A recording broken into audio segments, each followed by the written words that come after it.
No one has ever had to blackmail America into committing atrocities. In fact, it's the exact opposite. The only way to make them not commit atrocities is to pay them off. They've been in the protection racket and the extortion business ever since they had a navy. Yes, the Israelis are guilty, but they're nothing but a bunch of white European atheist colonizers.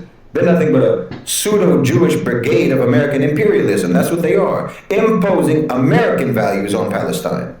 Every century that America has existed, since 1776, every century has had a higher death toll than the last. From the hundreds of thousands in the 18th century, to the millions in the 19th century, to the tens of millions in the 20th century, and you're already over 6 million in just the last 20 years. You don't get to be that continuously violent, that consistently savage, and that persistently psychopathic, and still get to call yourselves the greatest country on earth, unless that is exactly how you measure greatness. You understand? You've killed in just the last 2 decades almost half the total deaths Muslims caused through dozens and dozens of battles over 1,000 years. You know, you'll say that's because of technology, but you don't understand that that's nothing but an admission of what I'm saying. It's a confession. Because violence and brutality are made possible by 2 capabilities, the weapons and the will. In other words, there's no question about you having the will. So the more technologically sophisticated you become, it just means that the scale of your violence will increase. Because it's just a given that you're going to be violent. Because again, that's what you believe in. Those are your morals. Those are your values. Like, of course, we're going to kill. And if we have more efficient ways of killing, then obviously we're just going to kill even more. That's what you're saying. I mean, I know we'll never get the predator to own up to his predatory, bloodthirsty values, but at least the victims need to face the reality. The global south, the Muslim world, the Muslims in America, so-called minorities in America, the poor in America, everyone needs to know. A wolf's conscience is not bothered when he devours his prey. He doesn't see a victim, he just sees a meal. And he's not going to change his nature. He's got his hunting strategy, so you have to focus on your survival strategy. No. This is the book of Micah, chapter 2, verse 1. Woe to them that devise iniquity and work evil upon their beds. When the morning is light, they practice it, because it is in the power of their hand. And they covet fields and take them by violence, and houses, and take them away. So they oppress a man and his house, even a man and his heritage. Shalom. Giving all praise, honor, and glory to Yahweh, Bahashem, Yahweh Shai, Bahashem, Raha HaKodash. Double honors to the apostles, the bishops, the elders of Great Millstone, pushing this doctrine of truth to the elect of the nation of Israel, who were scattered throughout the 4 corners of the earth, pursuant to the curses of Deuteronomy, chapter 28. So we just watched a clip of this brother here. Well, he's a Muslim. He's not an Israelite. Well, he could be an Israelite, but he believes in Allah. He's a self-proclaimed Muslim, but he's speaking truth nonetheless. And he aptly describes the biblical Edomites. Okay, everything that we just read or heard, we saw in this precept, Micah chapter 2, verse 1 and 2. All right. Trademark is their violence. Okay. They were given the blessing of the sword. Right. Let's read that again. Let's go to the NLT translation here. But you can't mistaken these traits for any other nation but the Edomites, and they're running the world. The scripture says the earth is given into the hands of the wicked, right? And that would be none other than the biblical Edomites. Micah chapter 2, verse 1. What sorrow awaits you who lie awake at night, thinking up evil plans? You rise at dawn and hurry to carry them out, simply because you have the power to do so. Okay? This is talking about those who wield the power now. Okay, the biblical Edomites. That's a prophecy that they would have the power to do whatever the hell they want throughout the 4 corners of the earth, and that's what they've been doing. That's what they've been demonstrating So there shouldn't be any question as to who the Edomites are at this day and age. Okay, if you want to stay willfully ignorant, you do so. But it's going to be hazardous to your health and well-being, sense of well-being, if you continue to deny the obvious. Okay? These people are devils. They are bloodthirsty. Violence is their trademark. Okay? And when the scriptures say that the devil is going to come down with great wrath, it's not talking about the spiritual devil, a spiritual demon Satan. This is actually talking about a nation of people who are known as the wicked, the biblical Edomites. Okay? When you want a piece of land, you find a way to seize it, right? When you want someone's house, you take it by fraud and violence. You cheat a man of his property, stealing his family's inheritance. But this is what the Lord says: I will reward your evil with evil. You won't be able to pull your neck out of the noose. You will no longer walk around proudly, for it will be a terrible time. Okay? And we know that the Edomites are synonymous with the proud, or being proud, right? They exemplify being proud. Let's go to the book of Habakkuk. Habakkuk chapter 2 verse 5. Let's start at verse 4. Behold, his soul, which is lifted up, is not upright in him, but the just shall live by his faith. Now we know this is talking about Esau, Edom. His soul's not upright or righteous because he's the wicked, so he can't be righteous. It's impossible for them to be righteous. Yea, also, because he transgresseth by wine, he is a proud man. There's that word again, proud, prideful man. He's a proud man, neither keep at home, who enlargeth his desire as hell, and is as death. Why is he as death? Because everywhere he goes, he causes death. He takes out the righteous, right? If he wants land, he'll take out the owners of that land. If he wants a house, he'll take out the owner of the house. If he wants gold, he'll take out the people who own the gold.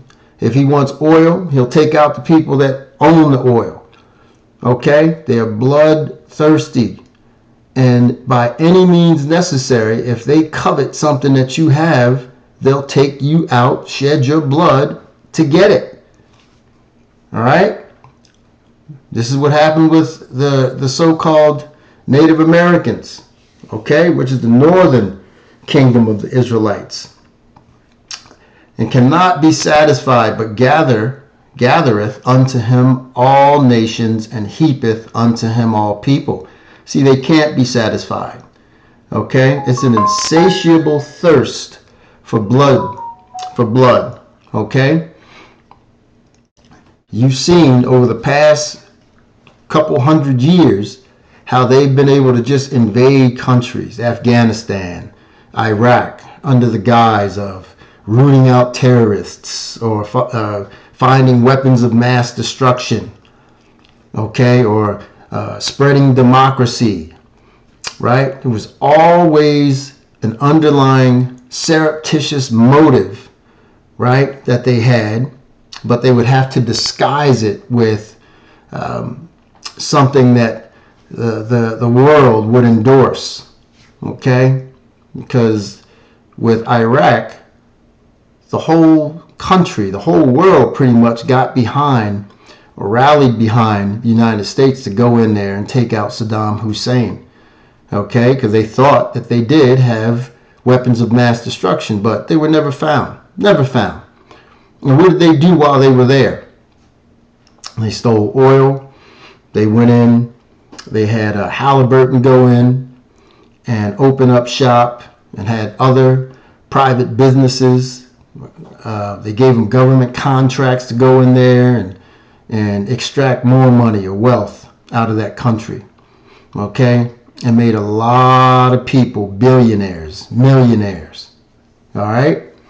And this is the same old playbook that they execute, or same old play that they execute out of their playbook, I should say. You got to be able to see it. You got to be able to see these demons for who they are, okay? Because now we're coming up in a time where your enemy is being identified. He's already been identified. Now you got to move accordingly. Okay, are you going to trust in his beast system? All right, that he's crafting, that he's curating right now? Because that new world order is coming. All right, it's coming, whether you want to believe it or not. And see, the scary thing is, not only do most of these people, especially Christians, because they read the same Bible we do, right? But they don't have the understanding. That new world order is going to be established, right? In this beast system, right? A totalitarian world government that everyone is going to be subject to being monitored, okay, ultimately chipped, right? Revelation chapter 13, verse 16. So if you don't know that your enemy is the one who's orchestrating all this, how are you going to stay in the good graces of Yahweh Bashem Yahweh Shai? Okay? See, and this is why it's important to have the knowledge, wisdom, and understanding of the Bible. Okay? And part of that knowledge and understanding is knowing who your enemy is, knowing who you have to avoid. Okay? Like this brother just brought up the analogy about the wolf's conscience. Well, first off, the wolf doesn't have a conscience, okay? The wolf, his savagery is innate. It's inherent. That's the way he's supposed to be, because if he had a conscience, guess what? He wouldn't eat, okay? He wouldn't be running down sheep and deer and other types of wildlife in order to survive. His conscience would prevent him from killing, right? Well, guess what? Enter the Edomite. They don't have a conscience, and this is why they're able to do what they do.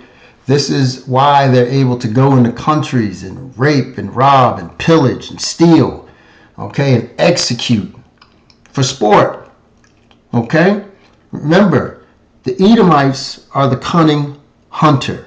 Okay, they like to hunt, right? They like to delete. They like to shed blood. Again, violence is their trademark. This is what they love to do. They were given the blessing of the sword. You don't think they're going to use that sword to the best of their ability? You don't think they're going to optimize their capability for using that sword? Every chance or every opportunity they have to use their sword, they're going to seize it. And that's what they've been doing. Same old play out of the same playbook. Okay? We know who they are, right? And again, these people don't have a conscience. Let's go to the book of Zechariah. Chapter 11, verse 5. We're going to go in the KJV version here. And it reads, let's start at 4. Thus saith the Lord my power, feed the flock of the slaughter. You Israelites, you so-called Negroes, Latinos, and Native American are the flock of the slaughter, whose possessors slay them and hold themselves not guilty. Well, they're going to hold themselves not guilty because they don't have a conscience, right? They don't have any humanity. For you so-called, for you Israelites, you so-called Negroes, Latinos, and Native Americans, there is no humanity, because they don't see you or view you as human. All right? And they that sell them say, blessed be the Lord, for I am rich, and their own shepherds pity them not. Okay? And when they sold us, that's all they worried about. Okay? Because we were generating millions upon millions on those plantations. And we made those slaveholders filthy rich. Okay? You see, the sad thing is now our people, especially these stupid Christians, They don't view them as our enemies. Okay? And because they don't view them as our enemies, they're going to be taken out during Jacob's trouble. Okay? Because they're going to put their trust in them. All right? With this whole Chuck situation, you know what I'm talking about, the cat who was taken out. These people are treating this dude like he was some type of martyr, some biblical figure, right? But they're going to continue to do so at their own peril, because now they're even more trusting of the devil. All right, this is the book of Sirach, chapter 12, verse 10. Never trust thine enemy, for like as iron rusteth, so is his wickedness. Though he humble himself and go crouching, yet take good heed and beware of him. Now, this ain't talking about Satan, spiritual Satan, right? Lord saying, don't trust. These are a nation of people, the Edomites. The Lord is telling us not to trust, right? This is in the Bible. So much for the Lord encouraging us to love every damn body. Okay, because it says love your enemies or pray for your enemies. Well, that's talking about fellow Israelites, okay? Because otherwise this would be a gross contradiction, and it obviously isn't. You got to be able to put it in context, okay? It's not talking about your Israelite enemy. It's talking about the heathens, the Edomites. They are our enemies. Though he humble himself, the spiritual Satan wouldn't humble himself, and go crouching, yet take good heed and beware of him. And thou shalt be unto him as if thou hadst wiped a looking glass, and thou shalt know that his rust hath not been altogether wiped away. Okay, his rust will not be wiped away. His rust is his wickedness, and it's only going to grow. Set him not by thee. Stay away from these devils, lest when he hath overthrown thee, he stand up in thy place. Neither let him sit at thy right hand, lest he seek to take thy seat, and thou at the last remember my words, and be pricked therewith. Okay? So the Lord's saying, stay away from the enemy. Okay? Our enemies. All right? Now, we got to move in society, of course. We got jobs. You got to go to the store. You got to go to the doctor. Okay? Don't be silly. But you gotta move accordingly, okay? You gotta use common sense and logic, all right? That's all this is saying, okay? Because we have to exist in society, so you move accordingly. Who will pity a charmer that is bitten with a serpent, or any such as come nigh wild beasts? Okay, no one's gonna take pity for someone who's handling snakes. Okay, you see those snake charmers, snake handlers, they pick them up. Okay, the idiots that say that the Lord told them to pick up a snake and test their faith. The Lord ain't told them to do no dumb shit like that. All right, that's just arrogance. That's the pridefulness of these damn Edomites. Okay, and you see a lot of them getting bitten by a serpent. So what this is saying is, you're not going to pity someone who was playing with fire or playing with poison, okay, by picking up a snake that can end your life, right? So no one's going to take pity on someone who's doing stupid shit, or any such come nigh wild beast, okay, or any other wild beast, all right? In addition to a snake, right? You don't play with fire. You don't play with wild animals, period. Okay, and the pride of these Edomites, have them trying to handle and train crocodiles and alligators, like that Steve Irwin cat, the Australian dude. All right, it's just pride, all right, and arrogance. That's who they are. So one that goeth to a sinner and is defiled with him in his sins, who will pity? Okay. So again, it's important to understand who your enemy is, because you're not going to find out who your enemy is in Christianity, right? Now, if you took this knowledge into Jacob's trouble and moved accordingly, you see how it would save your life, okay? Because you were going to be less likely to take that juice that they pushed on us in 2020, right? The mark or the charagma from Revelation chapter 13, verse 16. You know, don't trust a goddamn thing that these devils are pushing on us, okay? In the way of the mark, okay? The medicines, okay? The you know what, the jab, you know, because it's not going to mean you any good. I mean, we see people dropping like flies. The people that took that juice. You know what I'm talking about. We got to speak in code. All right? Anyway, let's see. That's pretty much it. All right? The point is, you got to know who your enemy is. You got to avoid your enemy because these people are bloodthirsty and they want to take your soul, right? The book of Revelation chapter 18 says the souls of men was found in Babylon the Great, okay? Because they have the mind of our people. Just look at these Christians, okay, rallying behind that Chuck guy. You know what I'm talking about, right? Now, this dude was a demon. You know, he wasn't nice to our people.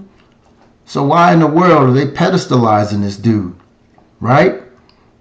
You know, it was unfortunate what happened, you know, but that's judgment from the Lord, okay? Not a straight judgment, okay? I mean, that's just the way it is. The Lord is going to judge who he wants to judge, okay? And we don't get to judge the Lord's decision, okay? Because if it was judgment, it was righteous judgment. All judgment from the Lord is righteous. Okay? So how can you get angry? Right? How can you get upset? You can't. Just like if we get judged. Our family members get judged. Right? That's just the way it is. This is righteous judgment from Yahweh Ba'Shem Yahweh Shai. Anyway, I'm going to wrap it up. Lord's will, this was edifying. Shalom.